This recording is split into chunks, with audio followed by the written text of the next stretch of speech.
আসসালামু আলাইকুম। আপনাদের সবাইকে স্বাগতম। আমি তানভীর আবরার নবীন, বাংলাদেশ কৃষি বিশ্ববিদ্যালয় ময়মনসিংহের ফ্যাকাল্টি অফ ভেটেরিনারি সায়েন্সের একজন স্টুডেন্ট। আজকে আমরা পিএইচ হ্যান্ড ক্যালকুলেশন পার্ট 4 এ ক্লাস করব। তো আমাদের ক্লাস গত পর্বে শেষ হওয়ার কথা ছিল, কিন্তু ক্লাস ডিউরেশন বেশি হওয়ার কারণে আমাদেরকে এই ক্লাস আবার নিতে হচ্ছে। তো আজকে আমরা পার্সেন্টেজ থেকে পিএইচ বের করার ম্যাথ দেখব।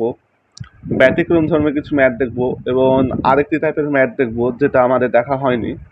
তো পার্সেন্টেজ থেকে পেজ বের করার আগে আমরা গত পর্বে দেখেছিলাম যে যদি এক্স পার্সেন্টেজ দেওয়া থাকে আর আমাদের পেজ বা পিওএস যাই বের করতে বলুক না কেন, আমাদের প্রথমে ঘনমাত্রা বের করতে হবে। তো ঘনমাত্রা যদি এস হয়, তাহলে এস সমান সমান আমরা কি লিখেছিলাম, যে যত পার্সেন্টেজ মানে এক্স পার্সেন্টেজকে 10 দ্বারা গুণ করতে হবে।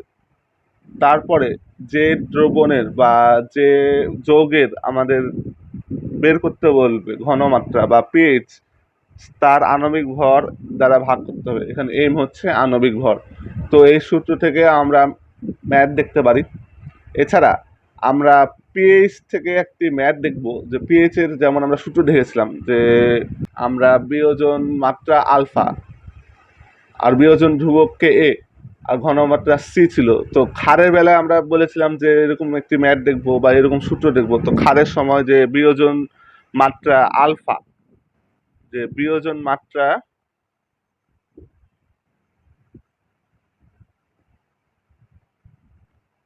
আলফা ঘনমাত্রা সি আর বিয়োজন ধ্রুবক ক্ষারের জন্য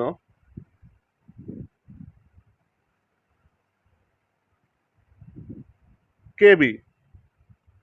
তো আমরা যেরকম পিএইচ এর সময় সূত্র পেয়েছিলাম, পিওএইচ এর ক্ষেত্রে আমরা সূত্র পাবো যে পিওএইচ এর বেলায় আমরা বিয়োজন মাত্রা আলফা হচ্ছে, তাহলে আমরা লিখতে পারবো যে আলফা সমান root over K B divided by C.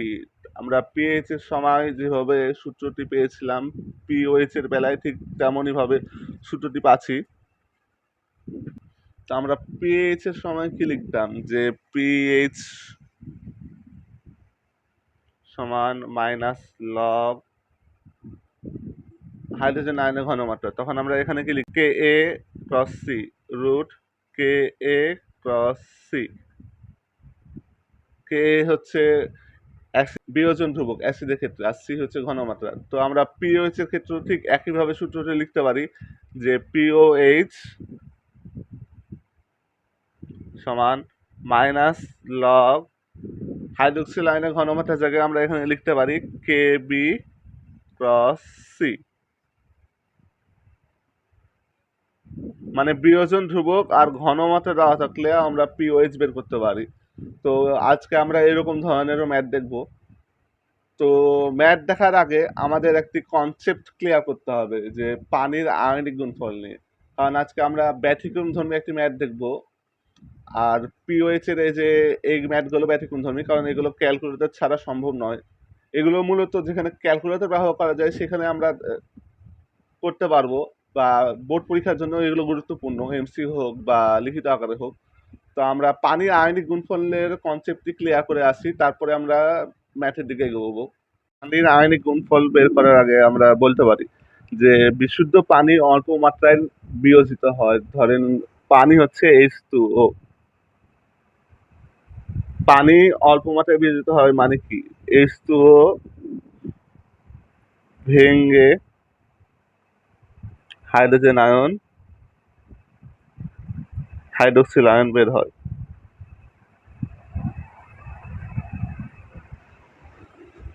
তো আমরা ভরক্রিয়ার সূত্র মতে লিখতে পারি যে কে সমান হাইড্রোজেন আয়নের ঘনমাত্রা হাইড্রোক্সিল আয়নের ঘনমাত্রা ডিভাইডেড বাই H2O। তো অতি সামান্য পরিমাণ বিয়োজনের ফলে পানির ঘনমাত্রায় বিশেষ পরিবর্তন ঘটে না, তাই H2O কে আমরা ধ্রুবক হিসেবে লিখতে পারি। তখন আমরা লিখতে পারি কে সমান হাইড্রোজেন আয়ন এর ঘনমাত্রা গুণিত হাইড্রোক্সিল আয়নের ঘনমাত্রা। তো আমরা পানির আয়নিক গুণফলের ক্ষেত্রে কে ডাব্লিউ লিখতে পারি। তো পানির আয়নিক গুণফল কি বেরোলো? পানির আয়নিক গুণফল বের হলো কে ডাব্লিউ সমান হাইড্রোজেন আয়নের ঘনমাত্রা গুণিত হাইড্রোক্সিল আয়নের ঘনমাত্রা। তো পানির আয়নিক গুণফল কে ডাব্লিউ সমান হাইড্রোজেন আয়নের ঘনমাত্রা হাইড্রোক্সিল আয়নের ঘনমাত্রা বের হলো, কিন্তু এখান থেকে আমরা আরেকটু এগোতে পারি যে পানির আয়নিক গুণফল হতে আমরা পিএইচ স্কেল কিভাবে প্রতিষ্ঠিত করেছিলাম, যে pH plus pOH equal to 14 আমরা কিভাবে করেছিলাম। তো আমরা এখান থেকে ওটা দেখতে পাবো, কারণ আমাদের এই জিনিসটা দেখা জরুরি যে শুরুতে কিভাবে এসেছিল। এমনকি আমি এখান থেকে একটি ম্যাথও দিতে পারবো, যে ব্যতিক্রমধর্মী ম্যাথ আছে এখান থেকে, সে ম্যাথটিও কাজে লাগবে। তো আমরা দেখি, আমরা কি জানি পিএইচ সমান minus log of hydrogen ion. তো পানির আয়নিক গুণফল আমরা দেখতে পেলাম যে কে ডাব্লিউ সমান হাইড্রোজেন আয়নের ঘনমাত্রা হাইড্রোক্সিল আয়নের ঘনমাত্রার গুণফল। তো 25°C তাপমাত্রায় পানির আয়নিক গুণফল হয় 10⁻⁻14, মানে পানির আয়নিক গুণফল হবে 10⁻⁻14 25°C তাপমাত্রায়। তাহলে কে ডাব্লিউ সমান হবে 10⁻⁻14। তাহলে আমরা কি লিখতে পারি? হাইড্রোজেন আয়নের ঘনমাত্রা গুণ হাইড্রোক্সিল আয়নের ঘনমাত্রা ইজ ইকুয়াল টু 10⁻⁻14। তো আমরা উভয় পাশে এখন লগ নিতে পারি, যে log hydrogen ion plus log hydroxyl ion equal to log 10⁻⁻14। তো লগের নিয়ম অনুসারে যদি কোনো কিছু গুণ থাকে সেটাকে আমরা যোগ হিসেবে লিখতে পারি। তো আমরা কি জানি যে পিএইচ সমান minus log of hydrogen ion, pOH সমান minus log of hydroxyl ion, pOH সমান minus log of hydroxyl ion. তো এখানে আমরা দেখতে পাচ্ছি যে একটি মাইনাস বসে দিলে আমাদের এই জিনিসটি চলে আসে। তো আমরা লিখতে পারি যে মাইনাস পিওএইচ সমান -14। আমরা লগগুলোকে সরাই দিলাম। তো আমরা এখন কি লিখতে পারি মাইনাসগুলো কমনলি, যে পিএইচ প্লাস পিওএইচ সমান 14। এইভাবে আমাদের পিএইচ স্কেল প্রতিষ্ঠিত করেছিলাম আমরা, বা প্রতিষ্ঠিত হয়েছিল। তো আমরা কি দেখতে পেলাম যে পানির আয়নিক গুণফল হচ্ছে হাইড্রোজেন আয়নের ঘনমাত্রা এবং হাইড্রোক্সিল আয়নের ঘনমাত্রার গুণফল, আর 25°C তাপমাত্রায় পানির আয়নিক গুণফল হচ্ছে 10⁻⁻14। এভাবে আমরা পিএইচ স্কেল প্রতিষ্ঠিত করেছিলাম। তো এখন আমরা ম্যাথের দিকে এগোই। এখন আমরা কে বি ও সি এর সংক্রান্ত ম্যাথ দেখব, যে বিয়োজন ধ্রুবক দেওয়া থাকবে ক্ষারের ক্ষেত্রে, আর ঘনমাত্রা দেওয়া থাকবে, আমাদের পিএইচ বা পিওএইচ বের করতে হবে। তো এখানে দেওয়া আছে 0.01 মোলার অ্যামোনিয়াম হাইড্রোক্সাইডের পিএইচ কত। তো অ্যামোনিয়াম হাইড্রোক্সাইড এক অ্যাসিড দিয়েও ক্ষারক। তো অ্যামোনিয়াম হাইড্রোক্সাইডের এখানে বিয়োজন ধ্রুবক দেওয়া আছে, ঘনমাত্রা দেওয়া আছে। তো আমরা কি লিখতে পারি যে পিওএইচ সমান মাইনাস লগ অফ বিয়োজন ধ্রুবক আর ঘনমাত্রার গুণফলের বর্গমূল করলে আমরা পেয়ে যাব। তো এখানে দেওয়া আছে 1.8 × 10⁻⁻5 ইন্টু 0.01, এটার বর্গমূল করলে আমরা উত্তর পেয়ে যাব। তো এই ম্যাথগুলো করার ক্ষেত্রে ক্যালকুলেটর প্রয়োজন। তো এই ম্যাথগুলো মূলত বোর্ড পরীক্ষায় বা অ্যাডমিশনে যেসব জায়গায় ক্যালকুলেটর ব্যবহার করা যায় সে জায়গায় প্রযোজ্য। তো এখন আমরা ক্যালকুলেশন করে উত্তর কত পাবো? আমরা ক্যালকুলেশন করে উত্তর পাবো 3.372। তো আমাদের উত্তর কিন্তু এখানে শেষ না, কারণ এটা বাড়ালো আমাদের পিওএইচ। তো এখন আমরা পিএইচ কি করে বের করতে পারি? গত পর্বে আমরা দেখেছিলাম যে পিএইচ সমান আমরা লিখতে পারি 14 মাইনাস পিওএইচ। তো এখানে পিওএইচ বের হয়েছে 3.372। তো আমরা সম্পূর্ণ না লিখেও হিসাবে সুবিধাতে 3.37ও লিখতে পারি। তো আমাদের উত্তর আসবে 10.627। 10.627 বা 10.63 বা 10.63 আমরা লিখতে পারি এই হিসাবে সুবিধাতে 10.63। তো আমরা এখন সামনের দিকে এগোই ম্যাথের ক্ষেত্রে।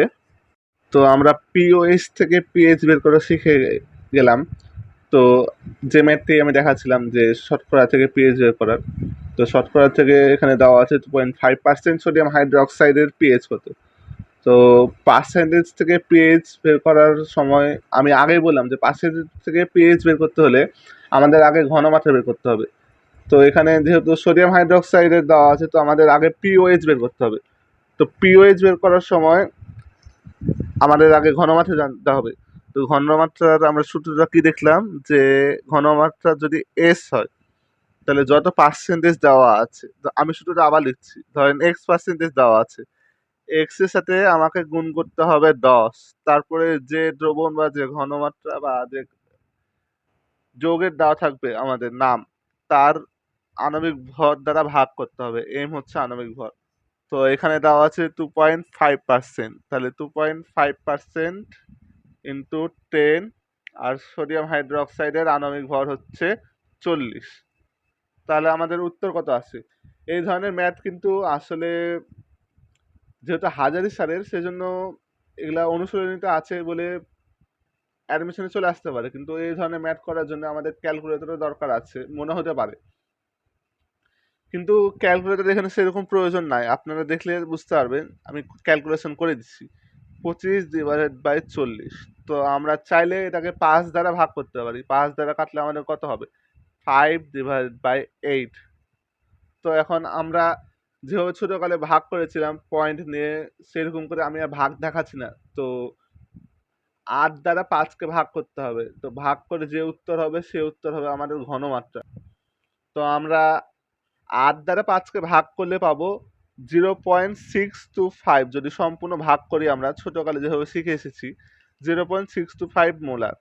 তো 0.625 মোলারকে আমরা হিসাবের সুবিধার্থে 0.6ও লিখতে পারি। তাহলে আমাদের ঘনমাত্রা কত বার হলো? 0.6 মোলার। 0.625 বের হচ্ছে। তাহলে 0.625 মোলারকে আমরা 25কে বাদে শুধু 6 রাখছি, 0.6 মোলার। তো আমাদের ঘনমাত্রা বেরিয়ে গেছে। আমরা এখন ঘনমাত্রা থেকে পিওএইচ বের করতে পারি। তাহলে পিওএইচ কত হবে?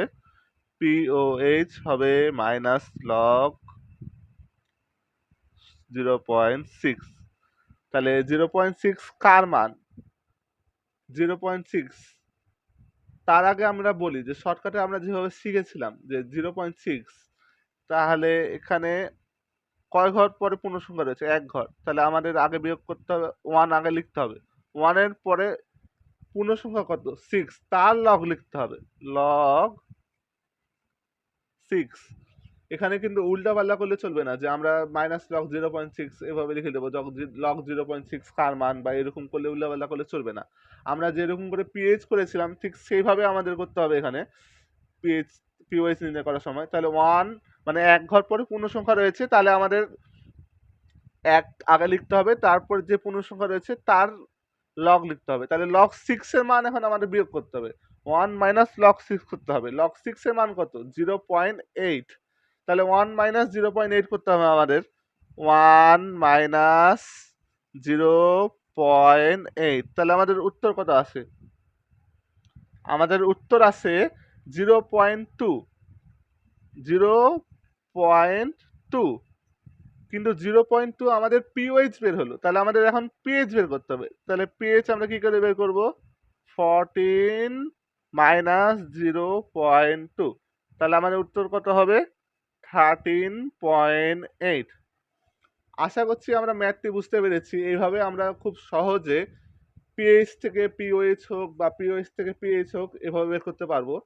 তা আমি আগের ভিডিওতে বলেছিলাম যে আমরা এই ক্লাসে একটি ব্যতিক্রমধর্মী ম্যাথ দেখব, যে এই ম্যাথটা ধরেন অ্যাডমিশনে যেখানে ক্যালকুলেটর ব্যবহার করা যায় সেখানে দিতে পারে, এমনকি এইচএসসি বোর্ড পরীক্ষাতেও আসতে পারে।